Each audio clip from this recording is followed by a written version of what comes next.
很多购物专家或者是这个理财专家会告诉你能够把钱借出来是本事啊，所以你如果有钱可以借就要把它能贷满就贷满，能贷多少就贷多少。对。欢迎大家来到今天的新闻幕后。我们今天呢要聊些什么？我们要来聊一聊房市哦。因为央行最新的理监事会议之后呢，宣布了第6波的房市管制措施，主要是针对6都，还有再加上新竹县市第2户的房贷成数会降到只有60%。而且这消息呢是在6月13号宣布之后，6月14号隔一天就立刻马上的实施，杀的大家就是猝不及防就对了。那有一说这一次的打房主要呢是为了要遏制在新青安政策之后的乱象。我不晓得这段时间大家有没有注意到房地产的新闻，是不是真的有点觉得太夸张了？像我自己有播到一个说在文山区有一个像废墟一样的别墅，开价1.98亿，然后大家下巴都掉下来。还有实际上在我今天录音之前也才刚刚看到一个系列报道，就在讲说像桃园青埔的预售案开卖当天进场你就已经要抽号码牌了，然后进去1天就完售。还有说什么在南部可能跟高铁有地缘关系的一些建案，说这个卖的速度快到比高铁还要更快，就有一些匪夷所思的讲法。到底现在房市是热到一个什么程度？而热到这个程度真的是跟新青安有关吗？因为有房仲专家说呢，现在已经是热到市场非常火热，因为单月的预售已经破 1.3 万，而且是连续2个月的预售数字都是破 1.3 万。你热到这个程度，我不晓得大家有没有感觉。我们今天特别邀请了房产专家，也是 Podcast 节目兰姐好家在的主持人，我的好朋友张诗然。诗然来到我节目当中，跟我们一起聊聊。诗然好。嗨，露露，各位听众大家好。诗然真的你应该很有感觉，最近是不是？我最近超忙的，为什么？因为大家都很不解为什么房市可以这么热，每天都在接单。我接的不是预售购物单，我接的是访问的问题。很多记者都在问说到底是什么样的原因？我觉得大家其实对于新青安呢一知半解，还是很好奇。对，我先来跟大家说，为什么大家都要归罪于新青安，把这一波炒热政策上路好像也从去年8月开始正式上路，对吗？它到底造成了什么差别呢？第一个就是它其实过去本来就有青安贷款嘛，但过去的青安呢，它的贷款上限是800万。OK， 后来提高到1000万，这多200万很好用。那再来呢，它的宽限期从3年提高到5年。那你会知道如果说贷款提高，你会觉得那我要多贷就是要多付嘛。对，那宽限期宽限也不代表我不用缴啊，还是要缴，只是晚一点而已。到底有什么好处呢？过去长辈们都觉得说我如果跟银行借钱，这个感觉很不好，我一定要赶快把它还完。No， 现在的人可不是这样讲的很多购物专家或者是这个理财专家会告诉你能够把钱借出来是本事啊，所以你如果有钱可以借就要把它能贷满就贷满，能贷多少就贷多少。对，为什么会这样讲呢？因为它其实因为新青安它的利率呢，到现在如果经过补贴之后是 1.775%，是不是比我们缴的这个房贷都还要低？我们都已经超过2了嘛。对，普遍大家如果在一般非公股银行的首购族你去做贷款的话，好说也要个 2.185， 就是你就算个 2.2 好了。那有人可以贷得比你低，你是不是很希望你可以争取成为那一户？但它就是限制你最多只能够贷到1000万的这样子的利率，对不对？没错如果你买的房子要多，你买个2000万的房子，那你其他的差额你就要跟银行承做其他的贷款，它就不会是这个利率了。所以这1000万的利率补贴呢，政府帮你补助，公股银行补助，然后因为最近还升息了嘛，升息它没有影响，升息还是另外的这个住宅基金会去做补助，所以它会维持在影响。我们升息有影响，我们如果是对，但我说用新青安的话，新青安的人没有影响，它还是维持在 1.775。但是之后如果因为现在太热了，如果未来还有升息的话呢，可能就不会有再加码补助了，所以它可能也会随之提高。但不管怎么样，现在新青安它的利率是最低的。哇，那它有没有限制，例如说几岁以下或是要首购或什么的这种？基本上它是你只要名下你没有买房贷款都可以，但是如果不小心你有继承家业的，那可能就会被排除。但如果你那个家业呢长辈留给你的房子，你兄弟姐妹分一分哈，你所持有的坪数呢，不超过40平方米，就是大概12平。就是假设长辈给你的房子是30平，可是3个兄弟姐妹分一分，你一个人只有10平，那还好，没关系，你还可以再自己手购买房子，这个就是有排除。那基本上就是你房子你的名下是没有贷款的，你跟你譬如说未成年子女啦，是没有其他的自住的房子，那这个你就可以去做申请。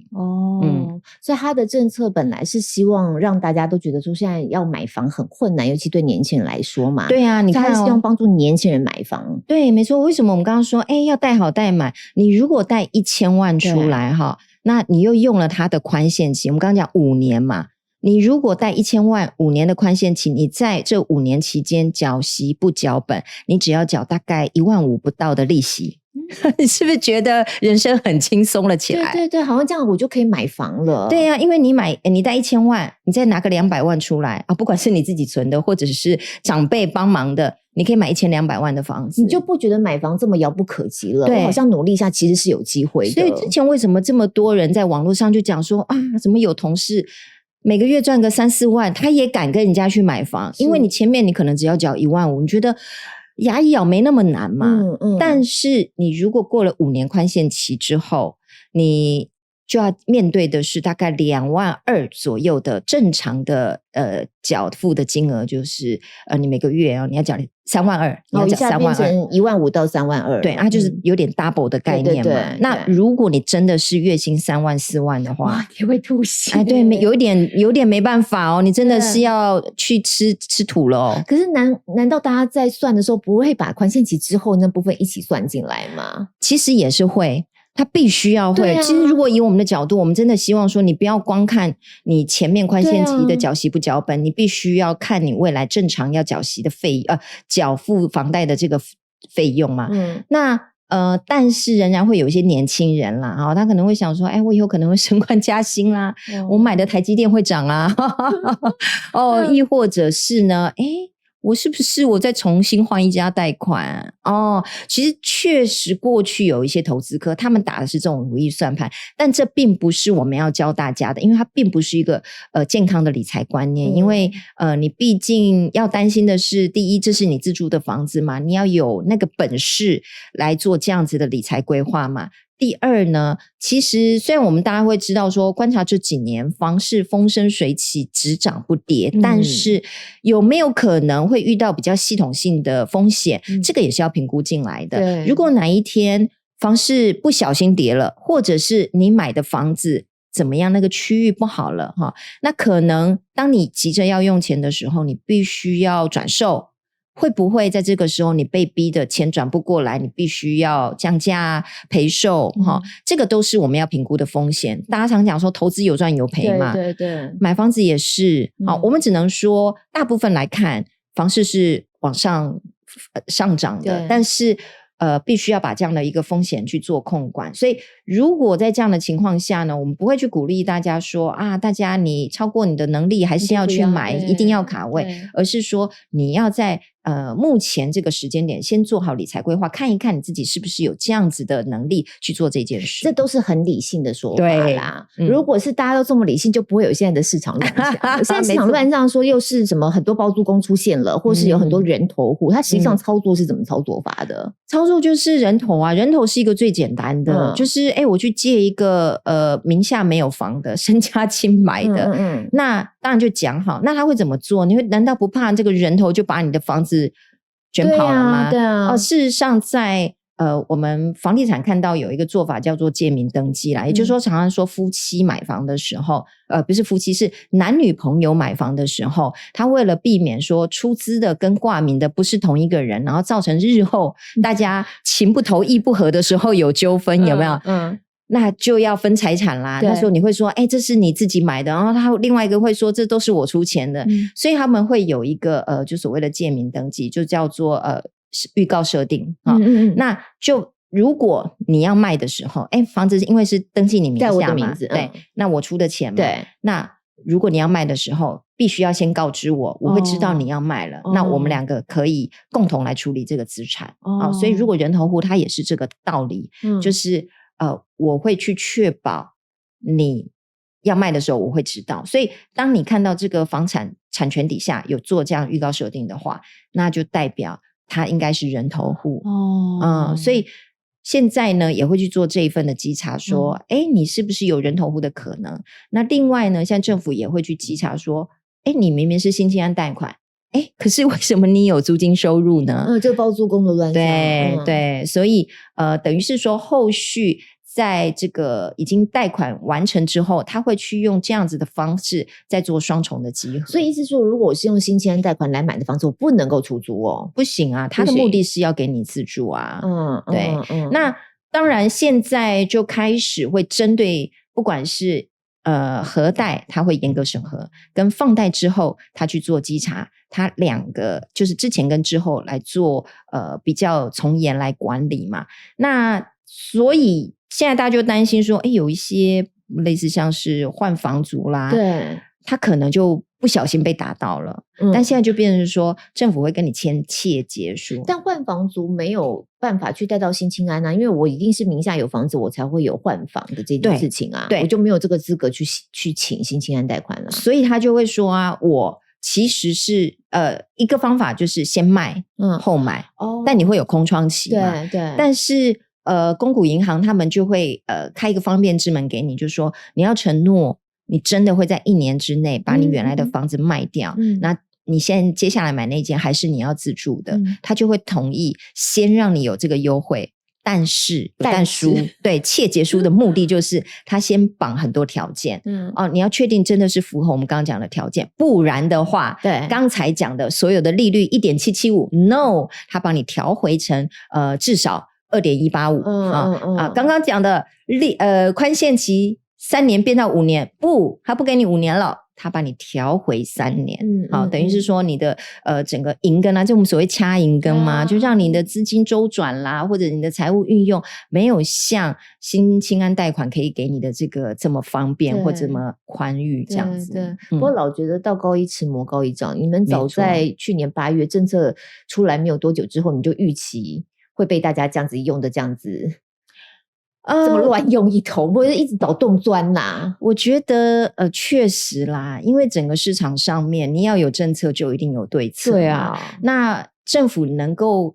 开的这个条件限定它都是一个表面上的条件，它没有办法一一去做稽查其实稽查的人力是非常非常庞大的这个行政的管理那也包括说你看它其实是非常多的关卡。现在我们说看到政府它开始要做的，它会从公股银行它在审贷的期间就去做查核嘛，它去审你的金流有没有比较奇怪的，为什么你本来平常的薪水大概只有3万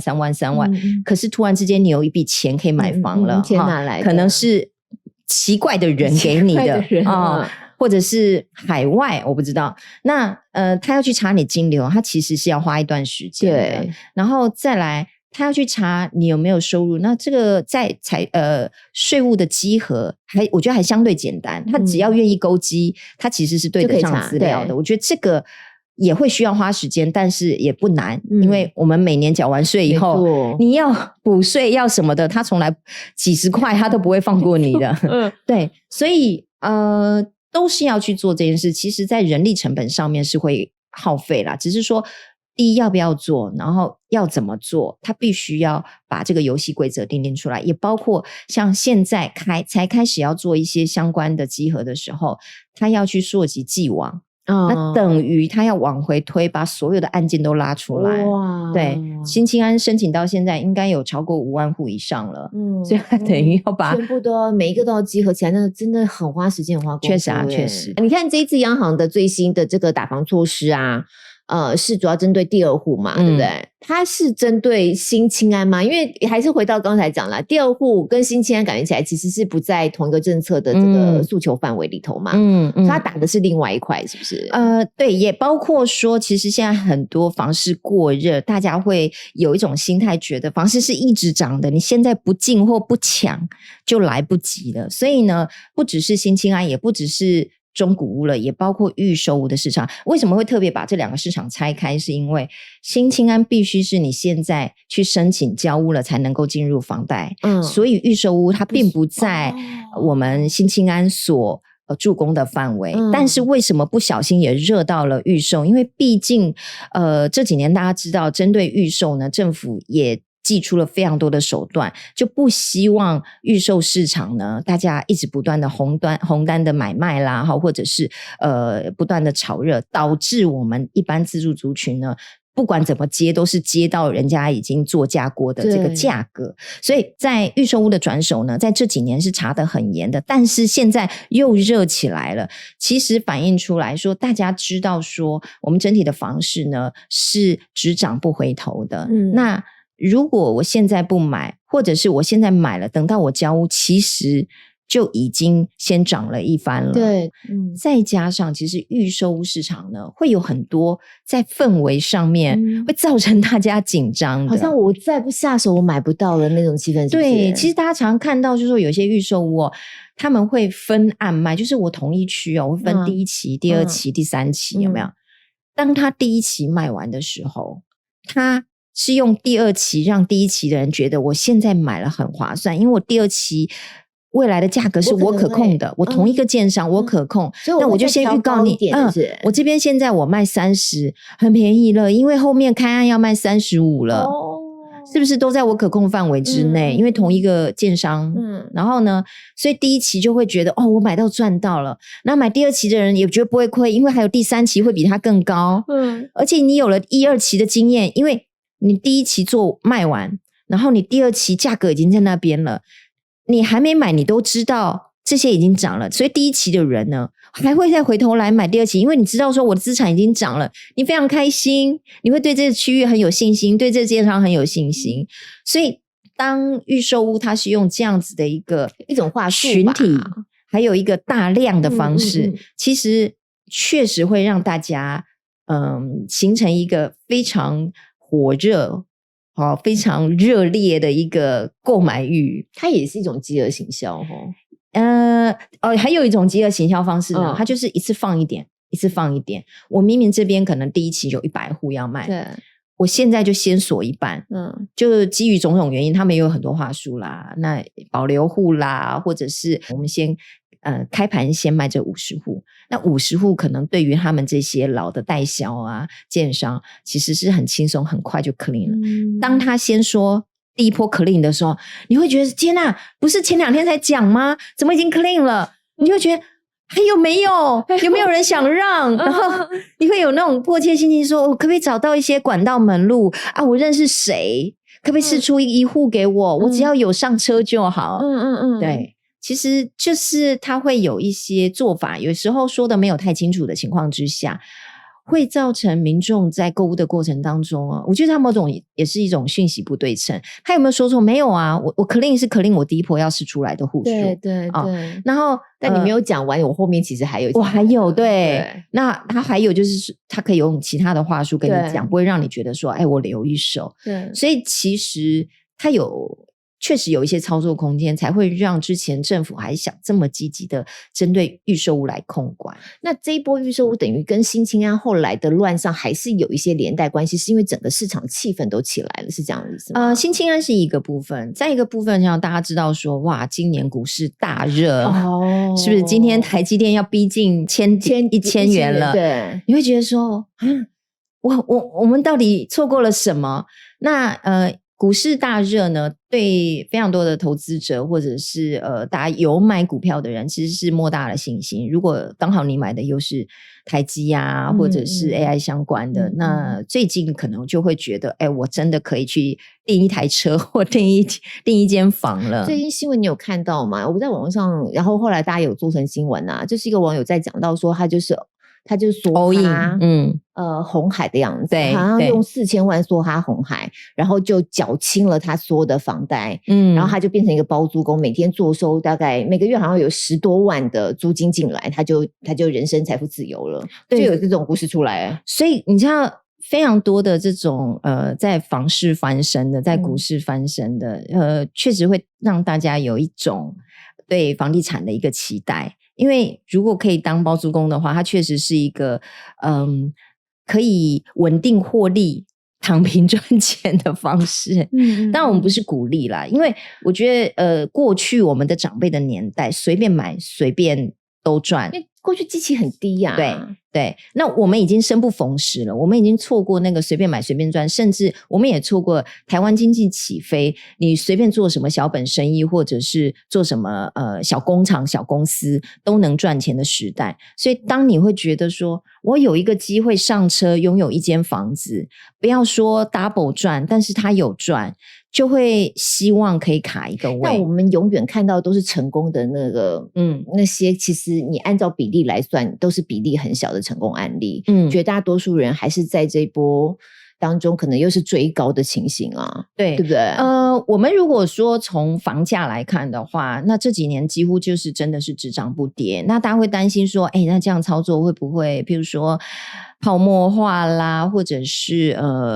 付不出贷款最后法拍啊。但确实这几年看起来法拍的物件是没有增加，反而是减少的状况。那一方面也是因为政府就是银行的风险控管它是有提高的，所以不太容易真的让大家的资产进入法拍。那有的话可能也比较是个别的因素，所以并没有发现像这样子一个风险上面的问题。所以如果说我们从买房这件事来看，它相对来说还是比较保值的，更何况大家都受通膨很明显的感受，所有的东西都涨价了，鸡蛋啦，我们的物价啦，三餐啦，几乎都涨的情况之下，你是唯有房价它是可以涨超过通膨的。真的，其实我跟炫阳我们认识好多年了，我们家买房几次换屋的经验，其实炫阳也都知道。对，所以我现在去回头看这些年轻人啊，你一直希望透过像新青安贷款这种方式去帮助大家讲居住正义，可是实际上讲到后来，你还是觉得会很悖论，就是非常矛盾。因为市场上的现象，我们以前会跟年轻人讲说，你不要买市中心啊，你不要买蛋黄区，我们先开始买没关系，只要你觉得你能够负担的先下手。可是问题现在变成连蛋白区蛋壳区大家都已经快要负担不起了。我觉得这是一个让我看就觉得你明明政策上是希望帮助这些年轻人，就是有第一个首购的门槛有机会可以进入到这个市场，可是政策推行的结果确实是让大家越来越遥远，住得越来越远，然后还更买不起的这种感觉。可是我觉得他这个贷款的本意是好的，对，因为等于是帮你助你一臂之力嘛，你缺什么政府给你什么，那当然也是在大选期间是一个很好的支票。可是当你看到像我们刚才录之前大家在聊，听说龟山现在一坪新案也要到50几万了你就会觉得那年轻人还是很没盼望啊，等了半天都还是一直居住正义都不晓得看到哪，都没有一个盼头就对了。你讲到这么热，我跟你讲，我真的不只是桃园以南哦，包括新北。我有个朋友他超爱看房的，他每周末都没事就一直去逛，看兴趣真的看兴趣的。然后你知道他也是媒体人，所以他比较你知道媒体人相对来说就会比较多质疑跟理性，但他亲眼见证，他就是去看预售屋，他一直在看某一个预售屋，就在他家附近，就看到有广告啊，看到好像有要盖那个接待中心样品屋嘛，他就在他们的一页式网站上面就登记说我要看房请跟我联络啊，等你们开案要通知我，就迟迟等不到通知。他想说那来问一下好了，经过那个正在盖接待中心的地方，他就问那个接待人员说你们到底什么时候要开案？他说我们2个月前就有人来买啦，然后现在已经卖80%了，2个月卖80%。但是他不是还正在盖接待中心吗？就是他连接待中心都还没盖好。他说那你们现在还盖什么？已经盖好80%了，那你们这个样品屋还要盖吗？他说要啊，因为之前他们在筹备这件事的时候就已经把那个接待中心跟样品屋的预算已经拨下去了，那他也不能回收了，所以公办还是要进来做这件事。但是我们2个月之后就要拆掉，就是他这样品屋盖完就拆耶。对，没多久，就是盖个意思，对大家有个交代。我们是说真的，我们真的要做这件事，就是热成这样，他还没接到通知，那卖给谁呢？其实大家知道，就是代销建商他们在一个销售模式，就是他们代销手上几乎都会有熟客名单，他会知道谁有那个实力跟人脉可以快速帮他们去做销售，所以这些大咖。就是市面上大家会讲，有些人是透过组群组啦，或组社团啦，不管怎么样，他就是有这些人脉，有那个魅力去跟你解释这些市场行情的资讯的人，那组头好了哈，对，那他就会带动一群人，他的粉丝们呢一起来买。我们确实有认识到一些，他们就很能够了解市场趋势，那他就会召集他的粉丝们一起去买，真的一次就是几十户的卖群众效应的氛围是一个，那再加上现在确实整体的这个热钱丰沛，这么多对，所以大家就是很想买。然后也愿意在不错的地方，因为其实现在很多钱都流到像重划区，那重划区呢，就是大家会期待说，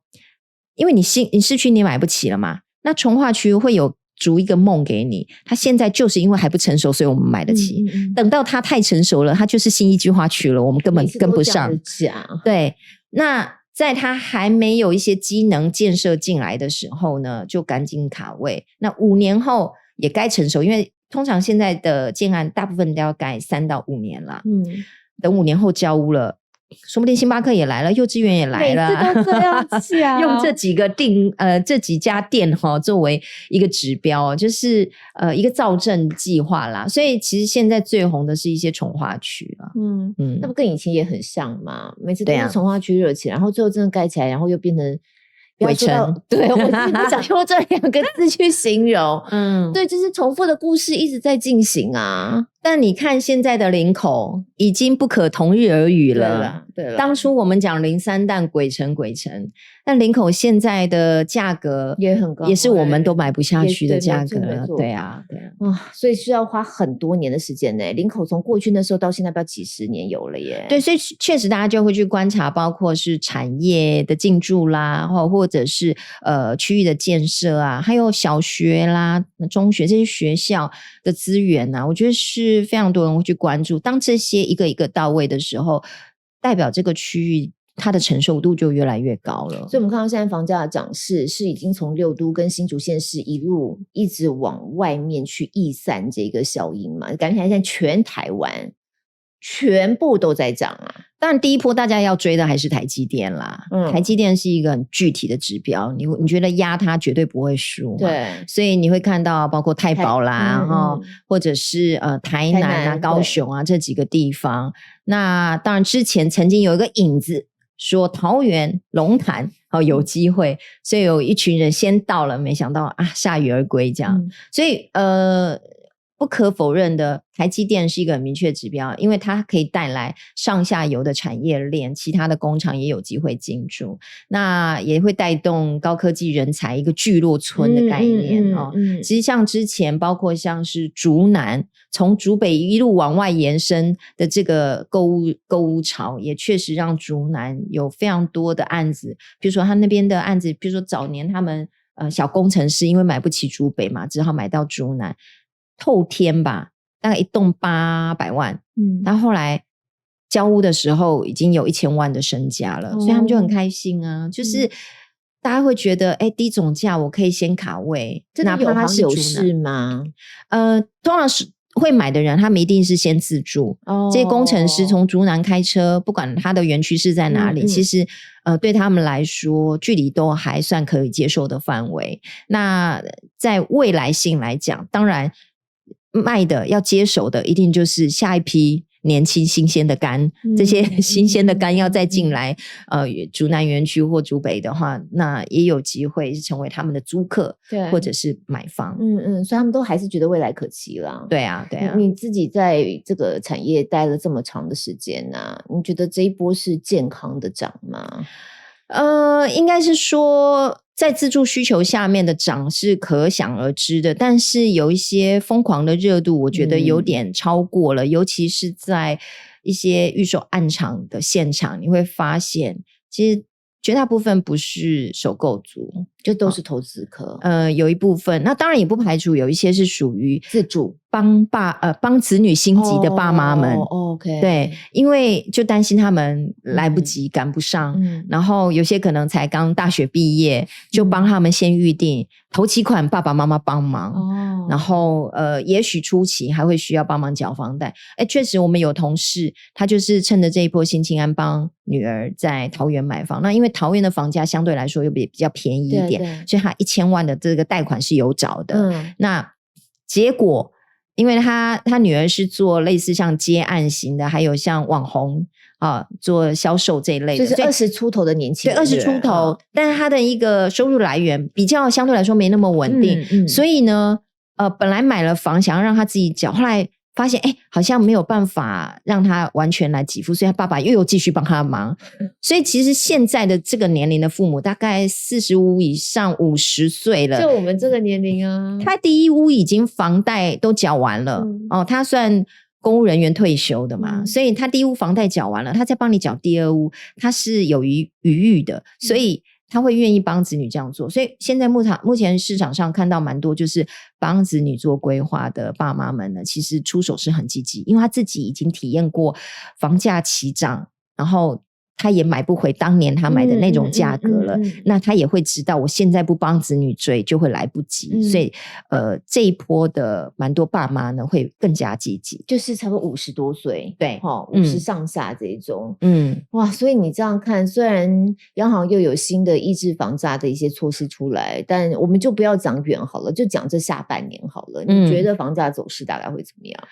其实央行的态度是很明确的啦，他就是不希望投资客或者是非自住的买气嘛。那现在当然去观察说这一波接下来他是如何严格的去执行他所讲的第二屋的贷款的限制，还有包括他对新青安的稽查。那我觉得非常重要的也是要去观察说预售屋有没有比较明确的稽查，因为毕竟这么多的交易，这么混乱的市场，可能也是会有比较多擦枪走火的事件嘛，所以如果说政府可以持续的在做稽查的话，我觉得接下来的房市呢可以稍微降温，但是呢这个想要购买的意愿热度呢还是会持续蛮温热的，因为最主要是那价钱就不会下来啊。价钱要下来其实蛮难的，应该不要讲说价钱不会下来，价钱连维持平稳都有点难，价钱还是会持续往上走啊，在下半年微幅成长，因为你看现在的市况，包括说我们的经济成长是回稳的，然后包括我们订单进出口订单也是往上涨的，那最主要是你可以看到说我们现在整体的一个建筑市场因为要非常多的工厂在建厂，他要跟我们抢人嘛，跟建筑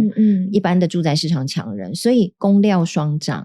这样子的情况之下呢，一般的建筑成本不会低，而且建筑成本的最源头是土地，土地来自于政府的标售，这些标售的价格屡创新高，所以你会发现土地也高，工料也高，然后再加上通膨，你没有发现任何一个数字，还有包括电价对，没有一个数字是往下修的，怎么会期待它的末端售价会往下修？对，就是我们不会期待蛋价下修以后便当可以少5块好像没有听过这种良心店家吗？我昨天新闻有播到说南部现在有一些早餐店就是蛋价加蛋不加价，对之类的有调降5块类似这样，就少数啦，对，所以没有办法期待它比较难。那还有一个原因你看像税其实也往上涨了，现在大家讲说囤房税在下半年开始要正式上路了，那对于很多房东来说交税你交我税，那我就加你的房租咯，对所以房租也往上增加，那这个房租增加包括了像是电价啦，包括其实前几年因为疫情所以没有涨的这些租金，它反过来在这个时候它就往上涨了，那也包括我的房屋维修费用也增加了，对，现在什么都是。那你会建议大家还是如果有需要的话咬牙看到合适物件就买嘛，或者是你会比较建议如果真的需要买中古屋的市场会不会可能比预售屋新建案会稍微好一点？我最近常讲一句话，就是打不过就加入它打不过房价那你就只好加入它，你要用房来滚房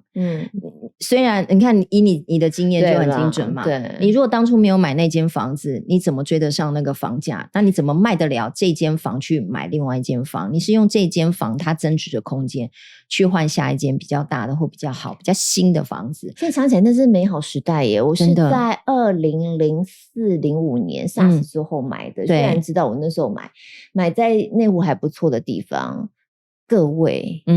知道我那时候一坪买多少钱吗？不到30万，一坪不到30万。对呀，好多人就是哈羡慕。对啊，20年前，从此再也没有回头路啦。现在同一个区域应该要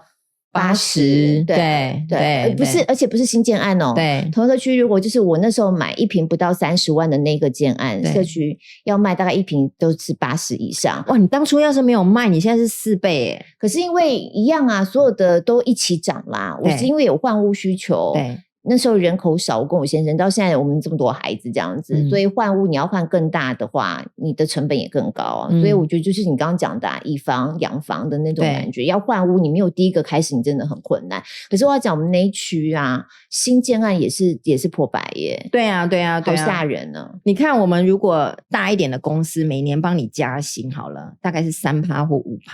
那你厉害一点，你靠你自己，不管就是跳槽啦，或者是你去进修啊。所以你可能可以多加一点，但不管怎么样，你可能就是了不起加不到1成啊，绝对加不到1成。所以我觉得如果在各位的经济条件允许的情况之下，其实真的可以规划用新青安贷款帮自己踏出第一步。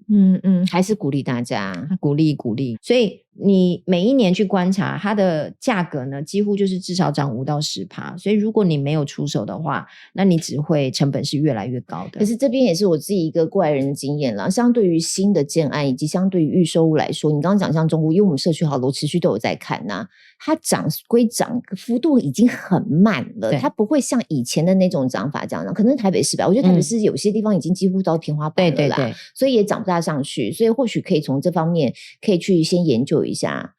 要自己要多看，对，其实大家可以就是往自己工作范围的，对，往外30分钟左右的通勤的距离，那当然我觉得轨道会是一个很好的题材，因为它通勤方便。今天就算你有经济能力了，你想要换屋，你要往更近的地方去，但是你的这个因为是轨道宅，它在交通上面是便利的，有机会下一手你也会出脱的比较快。所以呢，不管是捷运啦，或者是高铁啊、台铁啦，就是只要说交通方便的，那它的未来性是比较稳定的，然后增值的空间也会是比较大。很实用的建议，不要再拖了，也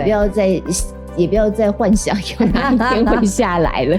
好吧？我们就好好的来做研究啦，打不过它就加入它，对不对？今天非常谢谢旭兰，新闻幕后聊新闻，听那些看不到故事，现在各大平台都可以听到我们的节目。喜欢我们用这样的方式聊新闻，欢迎订阅、分享，并且在 Apple Podcast 或 Spotify 给我们5星评价。有任何想要回馈给我们的想法，都可以上到 T Radio 的粉专留言给我们。感谢大家收听，再次感谢旭兰的时间，谢谢大家，谢谢，拜拜。